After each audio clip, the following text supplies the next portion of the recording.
In the name of God, Father, Son, Spirit. Amen.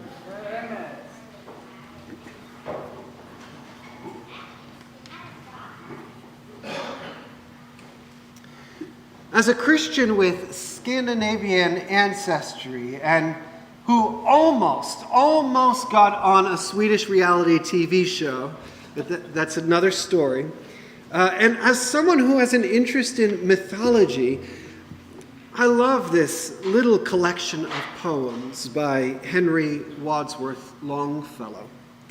It's called The Saga of King Olaf, and it tells in verse form stories of the first Christians and the first encounters of the Norse people with the Christian faith, and how Scandinavia slowly became Christian. At the beginning of the 10th century, many folks across Sweden and Norway and Denmark held around their neck an image of Mjolnir, the war hammer of the most popular of the Norse gods, Thor.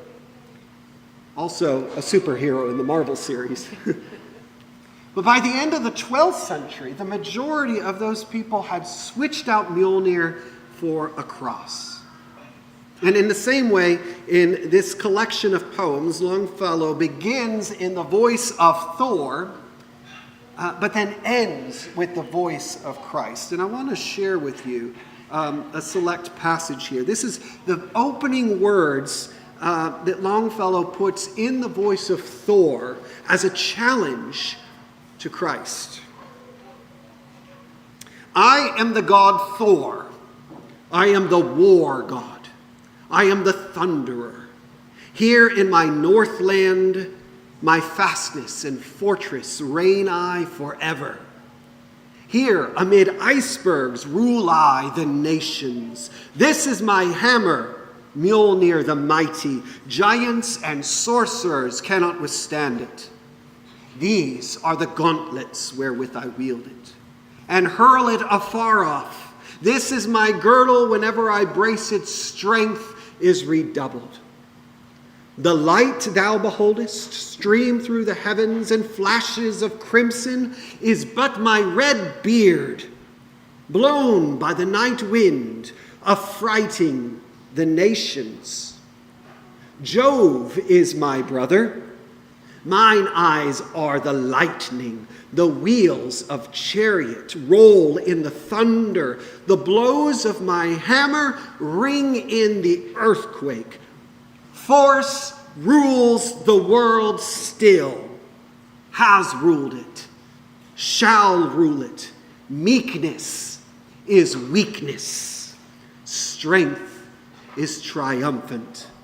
Over the whole earth still it is Thor's day. Thou art to God too, O Galilean. And thus single-handed, unto the combat, gauntlet or gospel, here I defy thee. Beautifully written, profound challenge of Thor against Christ. These days, there are very, very few who actually worship Thor.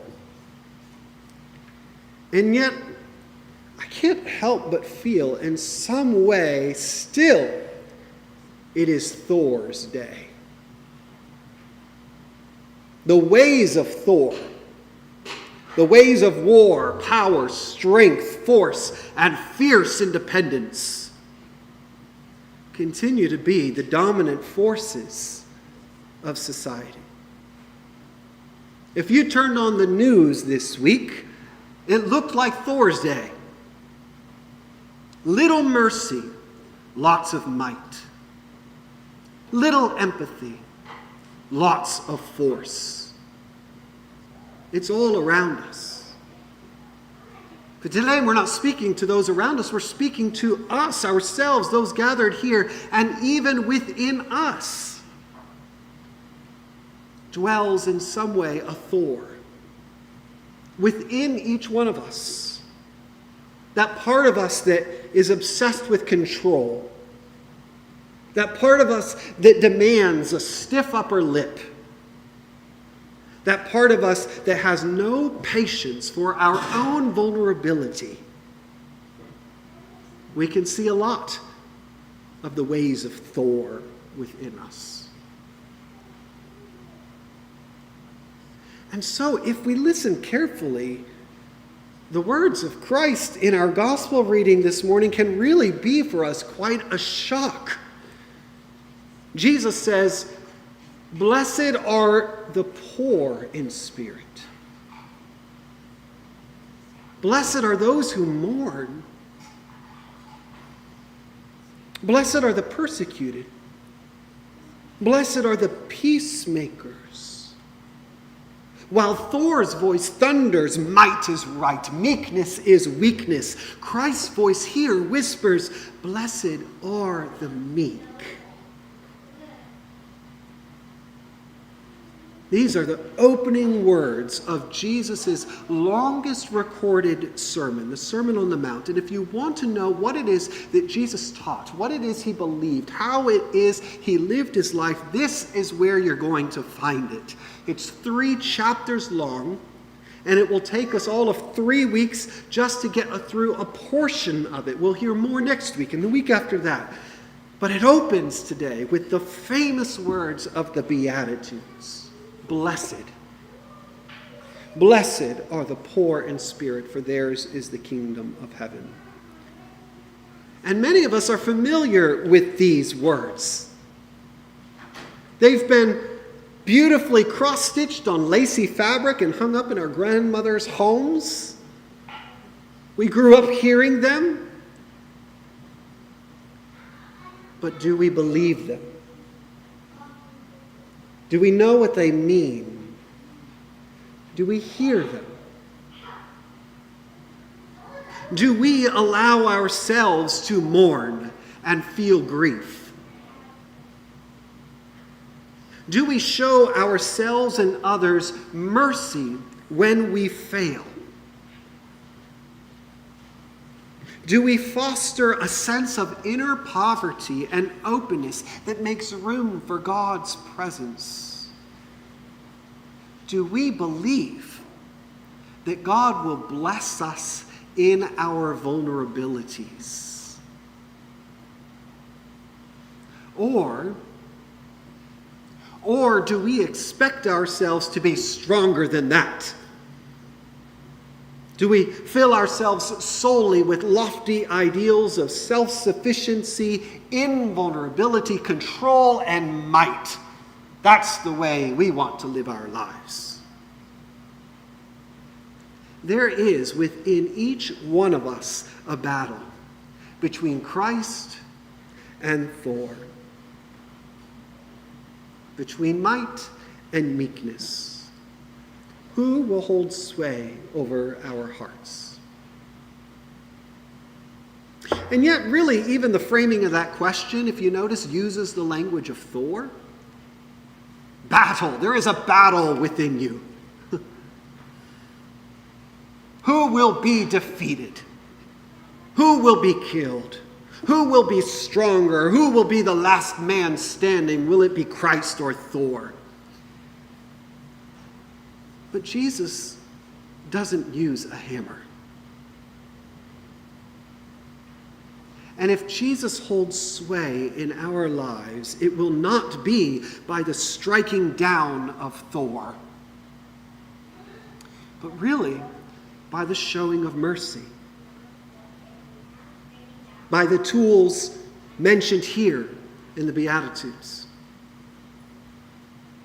For the Thor within us, that part of us that has no patience for vulnerability, deep down, just wants healing. Because the Thor within us is actually our wounded selves. The Thor within us wages war because war has been waged on him. The Thor within us demands strength because he's afraid of being stepped on. The Thor within us chases power because he's experienced powerlessness. Deep down, the Thor within us is really just our wounded selves. And seeing our woundedness, Christ does not war against it or cast it out with the weapons of Thor. Christ looks upon our wounded self with love and compassion rather than condemnation and disdain.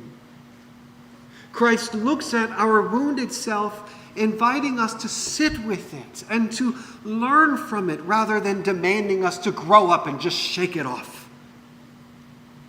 Blessed are those who acknowledge their own woundedness, for that's where they will truly experience the love and grace of God.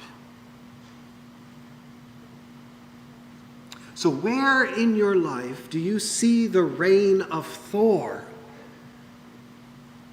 Where do you see impatience with your own vulnerability? Where do you demand from yourself might? Where do you cast out of yourself meekness? Listen. Listen to the words of Christ. In this passage that we hear today, the center of his teachings, allow the words of the Beatitudes to wash over you. Your wounded self is longing to experience the blessing and mercy of God. Who will hold sway over your heart? Will it be Thor, or will it be Christ? As I said, Longfellow ends his collection of poems with the voice of Christ. So I want to share with you some of what he says. So we remember the beginning and Thor's challenge. And Jesus responds, "It is accepted. The angry defiance, the challenge of battle, it is accepted, but not with the weapons of war that thou wieldest. Cross against corslet, love against hatred, peace cry for war cry. Patience is powerful. He that overcometh hath power o'er the nations. Stronger than steel is the sword of the Spirit. Swifter than arrows the light of the truth is. Greater than anger is love, and subdueth. The dawn is not distant, nor is the night starless. Love is eternal. God is still God, and his faith shall not fail us. Christ is eternal." You don't have to follow Thor. You don't have to be strong all the time. You don't have to be in control all the time. You don't have to be the top dog all the time. You don't have to follow Thor. Nor do you have to fight him. Blessed are the poor in spirit.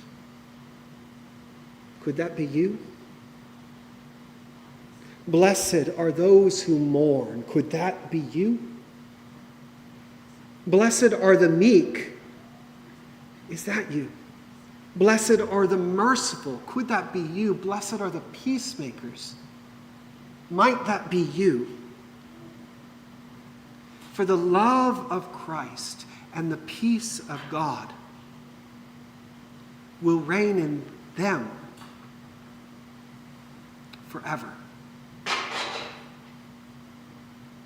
Amen.